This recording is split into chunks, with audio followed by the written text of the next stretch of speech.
You showed up every single time. When they called at midnight, you picked up. When they needed someone to sit with them through something hard, you were there. When they were going through the thing that nobody else had time for, you made time. You did it without being asked, without keeping score, without needing them to acknowledge it every time, because that is who you are. And here is what you told yourself about that it was loyalty, that it was love, that this is what real relationships look like. You show up for people unconditionally, and eventually that energy comes back around. You believe that. So you kept showing up through the canceled plans they did not apologize for, through the conversations that were always about them and never about you, through the silence when you were the one who needed someone and your phone did not ring. You kept showing up for people who had already, quietly, without announcement, stopped showing up for you. And the question you have been too tired to ask is not why they left. It is why you stayed. Here is what is actually happening. And I want you to hear this not as a criticism, but as the most accurate explanation of a pattern you have been living inside without ever having it named correctly. You were not showing up for them. You were showing up for the version of them you believed was still there. The version from earlier, from when the connection was real, from when the energy moved in both directions and you could feel it. And somewhere, without a clear moment you can point to, that version left. But you kept showing up for the ghost of it. Psychologists call this relationship ambiguity tolerance. It is the specific psychological pattern of people who grew up in environments where love was inconsistent, where the person who was supposed to be there sometimes was not. And your brain learned something very specific from that inconsistency.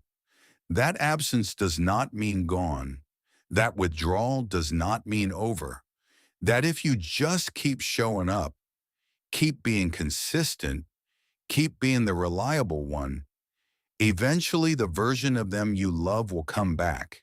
And sometimes it did, just often enough to keep the pattern alive, just often enough to teach your nervous system that this is what love feels like: inconsistent, effortful, something you have to work to maintain alone. And so you became the person who never stopped showing up. Not because you are naive, not because you do not see the pattern, because somewhere deep in your nervous system, leaving feels more dangerous than staying, even when staying is costing you everything.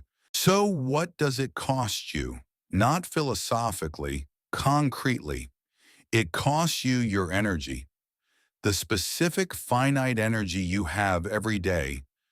That could go toward building something, toward people who reciprocate, toward a version of your life that actually reflects who you are. Instead, it goes toward maintaining connections that stopped feeding you a long time ago. It costs you your self-trust, because every time you stay longer than you should, every time you show up for someone who does not show up back, a quiet part of you registers it, files it away, adds it to the evidence that you do not trust yourself to make the call that needs to be made. And over time, that erosion of self-trust makes every decision harder, including the decision to finally stop. And it costs you time, not abstractly, specifically. Every year you spend showing up for people who have already gone is a year you do not spend finding the people who would actually stay. Jim Rohn said, "You are the average of the 5 people you spend the most time with." And I want to be direct about what that means for you right now. If the people you are spending your time showing up for are people who stopped reciprocating. You are averaging down every single day. The exit is not dramatic. It is not a confrontation, not a speech, not a carefully worded message explaining everything they did wrong. It is quieter than that. It is just stopping.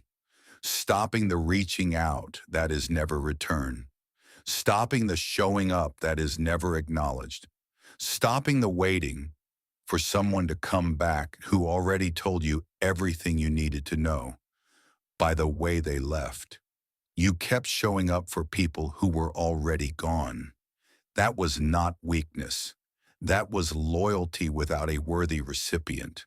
And loyalty in the real kind, the kind you have been giving away, deserves somewhere better to live. If this is the kind of honest conversation you have been looking for, I make one of these every week. You know where to find me.